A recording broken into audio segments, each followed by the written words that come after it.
Assalamualaikum warahmatullahi wabarakatuh. Saya Alvin Ramadian dari Universitas Nasional FTKI Teknik Informatika. Saya akan menjelaskan ujian tengah semester pada mata kuliah Teknik Simulasi dan Pemodelan, dan dosen pengampu saya adalah Ibu Fauzia.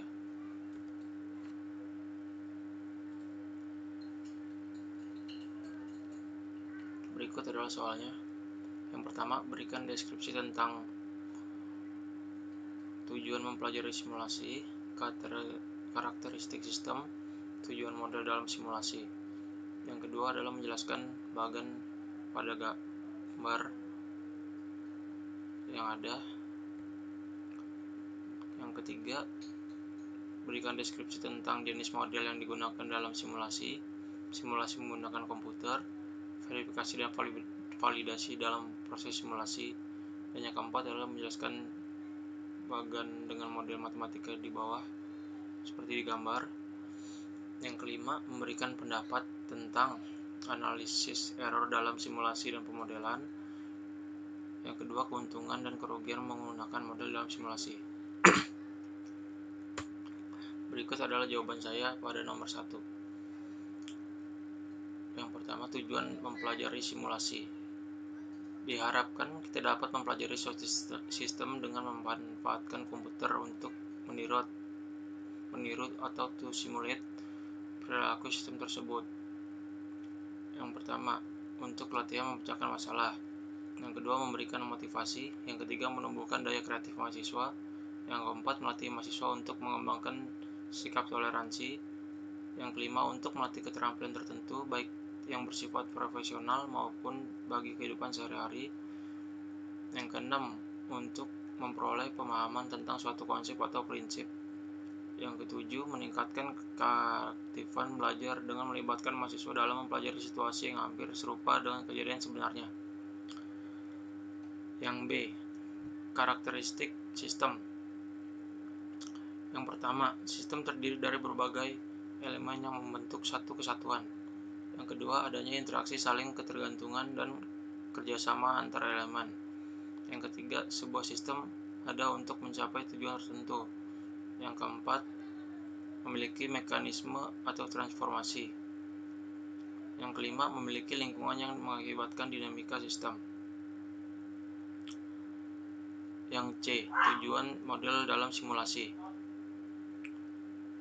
Tujuan model dalam simulasi ada dua menurut akademik. Yang pertama, untuk menjelaskan sekumpulan fakta karena belum ada teori.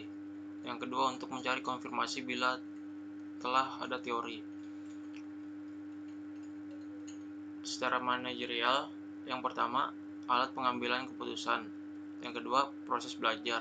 Dan yang ketiga adalah sebagai alat komunikasi.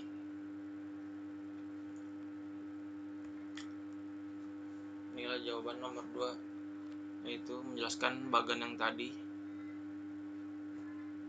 Tahap-tahapan yang pertama adalah merumuskan masalah terlebih dahulu. Adanya suatu permasalahan ditandai dengan munculnya gejala. Untuk mengetahui permasalahan yang sebenarnya, maka perlu mengumpulkan informasi secara aktual sesuai dengan kejadian lapangan dan semua gejala yang ditimbulkannya. Yang kedua, menentukan tujuan penelitian. Setelah pokok permasalahan ditemukan, tentukan tujuan penelitian untuk membatasi pengembangan ataupun penyelesaian masalah. Untuk membuat suatu model, tidak semua kondisi dapat dipastikan kejadiannya. Untuk kondisi yang sulit diprediksikan dengan pasti, diberikan asumsi. Yang ketiga, mengembangkan penyelesaian masalah. Tahapan ini merupakan awal penyelesaian masalah. Jika tahap ini tidak sesuai dengan kebutuhan, maka seluruh penelitian ini tidak dapat digunakan seperti yang diharapkan. Dalam tahap ini, pendekatan teoritis dilakukan dengan menggunakan metode tertentu sebagai alternatif cara menyelesaikan masalah. Yang keempat, verifikasi. Menentukan program komputer simulasi bekerja sebagaimana mestinya, yaitu dengan mendebak atau menjalankan program komputer. Verifikasi memeriksa penerjemahan model simulasi konseptual, misalnya flowchart dan asumsi menjadi program yang berjalan dengan benar. Yang kelima, validasi. Proses ini sebagai kendali agar asumsi, batasan, dan variabel yang diperlukan saat proses benar-benar langsung dikaitkan dalam suatu proses di dalam aplikasi yang dibangun. Penyajian aplikasi ini diharapkan mampu memberikan alternatif pengambilan keputusan dengan memberikan berbagai strategi pilihan yang mudah dimengerti oleh mereka yang bertanggung jawab. Validasi atau dianalisis secara statistik data dapat dilakukan dengan membandingkan model output dengan sistem yang sebenarnya. Pengujian secara subjektif.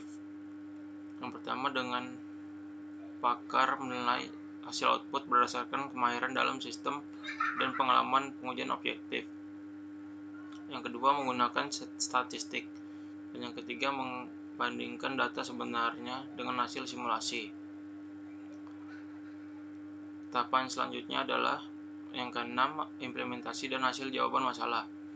Penyajian dari aplikasi yang disesuaikan dengan model diharapkan mampu menerjemahkan permasalahan dan fungsi aplikasi yang dimengerti seluruh orang yang berinteraksi dengan aplikasi tersebut.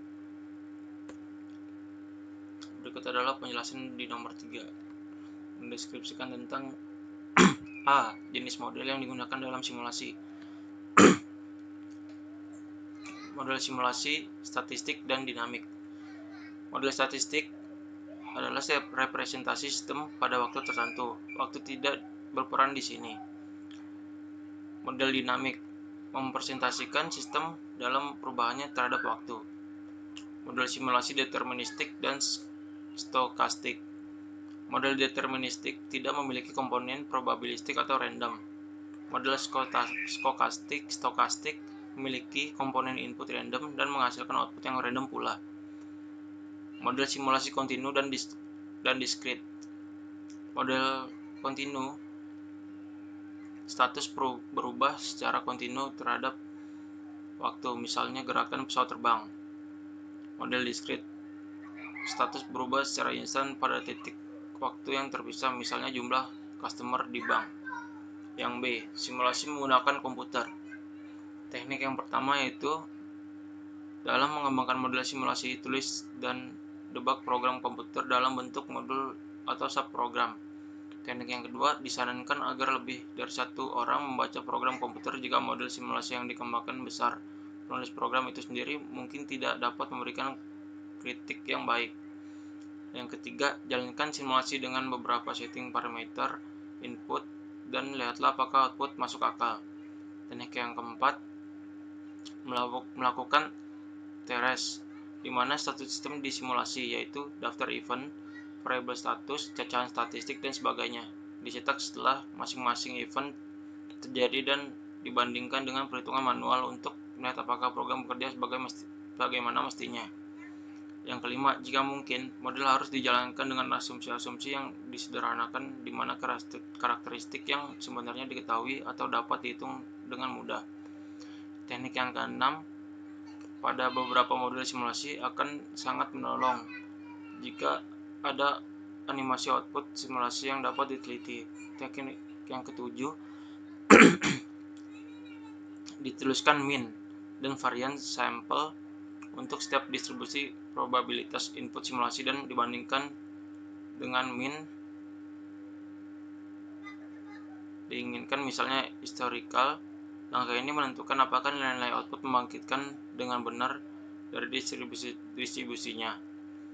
Yang kedelapan, gunakan paket simulasi untuk memperkecil jumlah baris kode yang dibutuhkan. Selanjutnya, yang C, verifikasi dan validasi dalam proses simulasi. Verifikasi adalah proses pemeriksaan kesesuaian antara logika operasional model atau program komputer dengan logika diagram alur. Verifikasi model juga meliputi pemeriksaan model untuk meyakinkan bahwa semua ekspresi matematis dalam model memiliki dimensi yang konsisten. Tujuan verifikasi itu sendiri adalah menjamin kebenaran atau suatu model secara matematis dan konsisten secara logika. Validasi adalah proses mempresentasikan keberartian dan keakuratan model sebagai konseptualisasi atau abstraksi dari sistem nyata. Tujuan dari validasi itu sendiri adalah menjamin kemampuan suatu model untuk mempresentasikan sistem nyata. Selanjutnya nomor 4, penjelasan model matematika. Nah, ini pada gambar paling kiri, sebagai konsep sederhananya adalah pada gambar di bawahnya. Cycle-nya sama aja menurut saya. Dan ini penjelasan saya. Penjelasan secara sederhana saya. Yang pertama, mengidentifikasi masalah yang dapat dikerjakan atau melakukan investigasi dengan nyata. Maksudnya itu setiap developer harus mengidentifikasi masalah terlebih dahulu apa yang akan mereka kerjakan. Yang kedua, menetapkan atau menentukan tujuan model dan keseluruhan rencana proyek. Nah, developer juga harus menetapkan gimana sih model yang akan mereka buat proyeknya, seperti itu. Yang ketiga, mengumpulkan data-data yang akan dijadikan program. Nah, di sini tim dari developer tersebut mengumpulkan data-data yang diambil dalam identifikasi masalah, lalu dijadikan satu untuk dijadikan project. Yang keempat, membuat program atau sistem matematikanya terlebih dahulu. Nah, di sini tuh maksudnya setelah mengumpulkan data semuanya, setelah 3 step yang tadi, developer itu membuat sistem matematika terlebih dahulu supaya gimana ya, step-stepnya itu nggak berantakan lah. Tes yang kelima, menganalisis program yang dibuat. Nah, setelah dibuat sistem matematikanya atau program matematikanya, dianalisis dulu nih, kira-kira ada yang kurang nggak ya dari data-data yang udah dikumpulkan, atau ada miss mungkin, seperti itu. Yang keenam, menerjemahkan model matematikanya ke dalam bahasa pemrograman atau coding. Nah, di sini juga menentukan bahasa pemrograman apa yang bakalan dipakai dalam sebuah project ini, yang semestinya buat project ini tuh kira-kira program pemrograman apa yang bagus dan baik. Yang ketujuh, melakukan validasi program yang sudah dibuat. Maksudnya di sini validasi itu kira-kira program yang tadi dibuat itu yang masih dalam model matematikanya itu kira-kira udah valid belum ya, maksudnya udah benar belum ya, bakalan bisa berjalan dengan baik kan nih selanjutnya gitu loh. Setelah valid, setelah itu melakukan simulasi terhadap program tersebut. Nah, disimulasiin dulu nih program ini. Simulasiin dulu oleh developer, baru setelah itu developer menyimpulkan apakah program berjalan dengan baik atau tidak. Seperti itu. Nah, di proses nomor 6 itu menerjemahkan model matematikanya ke dalam bahasa pemrograman itu, maksudnya jadi tadi kan masih dalam sistem matematika, program matematika. Nah, programmernya developer tersebut mengcoding deh tuh, memasukkan coding-codingnya di dalam bahasa pemrograman yang mereka pakai, contohnya PHP, JavaScript atau C++ kah, seperti itu. Yang ke-10, melakukan dokumentasi data-data di dalam sistem program. Nah, maksudnya melakukan dokumentasi data-data ini adalah setelah semuanya berjalan dengan baik programnya ini, pasti dong ada dokumentasi data-datanya dulu biar nggak hilang, bikin database lah istilahnya gitu. Jadi misalkan nanti ada project lagi dengan sistem atau program yang sama, jadi data-datanya itu masih ada gitu. Yang ke-11, mengimplementasi program tersebut dalam sebuah masalah yang sesuai dengan sistem program. Nah, setelah itu diimplementasi ini programnya ke dalam sebuah masalah, misalkan contohnya entah masalah dalam ya begitulah pokoknya. Seperti itu. Nah, saya menjelaskan dari pandangan saya dari bagian ini seperti itu.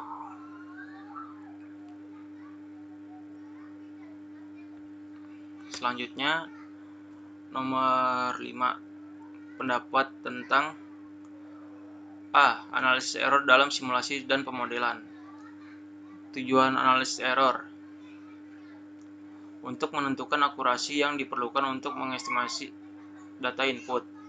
Yang kedua, semakin sensitif solusi terhadap error input, maka estimasi terhadap parameter input harus semakin akurat. Yang ketiga, untuk mengendalikan selang perubahan pada parameter input sesuai dengan kebijakan yang ada. Yang B, keuntungan dan kerugian menggunakan model dalam simulasi. Kelebihannya yang pertama, simulasi membutuhkan waktu yang singkat dan praktis jika dibandingkan dengan eksperimen langsung yang membutuhkan waktu lama, karena membutuhkan waktu singkat sehingga dapat mempercepat dalam analisa kerja sistem. Yang kedua, kontrol pengendalian dalam simulasi lebih mudah dilakukan serta mudah dalam melakukan perubahan pada variabel-variabel kontrol dalam sistem. Yang ketiga, penggunaan simulasi dapat memunculkan berbagai alternatif perbaikan yang akan lebih sulit diperoleh jika hanya menggunakan eksperimentasi langsung, dan dari alternatif yang dimunculkan tersebut dapat diperoleh perbandingan sistem untuk menentukan mana sistem yang terbaik. Yang keempat, simulasi membutuhkan biaya yang lebih kecil jika dibandingkan dengan eksperimentasi langsung yang akan memakan biaya lebih banyak. Yang kelima, menggunakan simulasi akan lebih aman dibandingkan eksperimentasi langsung yang memiliki risiko kecelakaan. Yang keenam, simulasi dapat digunakan untuk memecahkan sistem yang kompleks. Yang ketujuh, simulasi dapat digunakan untuk memecahkan sistem yang belum pernah ada sebelumnya. Selanjutnya adalah kekurangannya. Kekurangan dari model simulasi itu yang pertama, ketepatan permodelan dalam simulasi sangat mempengaruhi performa sistem. Yang kedua, pada sistem yang kompleks akan membutuhkan banyak biaya untuk melakukan observasi. Yang ketiga, pada sistem yang kompleks akan membutuhkan waktu banyak untuk melakukan permodelan. Yang keempat, tidak ada jaminan untuk mendapatkan solusi terbaik atau optimal. Yang kelima, hasil simulasi terkadang sulit untuk diinterpretasikan. Yang keenam, pengembangan model simulasi membutuhkan pelatihan khusus. Sekian penjelasan dari jawaban UTS teknik simulasi dan pemodelan dari saya. Kurang lebihnya mohon maaf. Wassalamualaikum warahmatullahi wabarakatuh.